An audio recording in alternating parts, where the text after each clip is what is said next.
अगदी मऊ आणि लुसलुशीत एकदम सॉफ्ट आपले पुरणाचे कानोले तयार झाले। ज्यांना दात नाही ते पण अगदी मस्तपैकी आरामात खातील। तर गव्हाची खीर आणि पुरणाचे कानोले आज आपण नागपंचमीसाठी बनवलेले आहेत। तर तुम्ही बघू शकता आपली खीर किती छान दिसते आणि विशेष म्हणजे आपण ती गूळ टाकून बनवलेली आहे, साखर वगैरे वापर केलेला नाही। तर खूप अशी पौष्टिक खीर आपण बनवलेली आहे।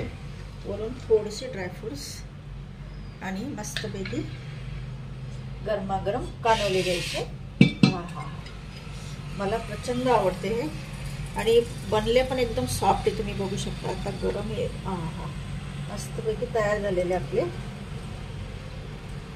चटका लागतो आता। तर आपण आता वरून मस्तपैकी तूप टाकूया।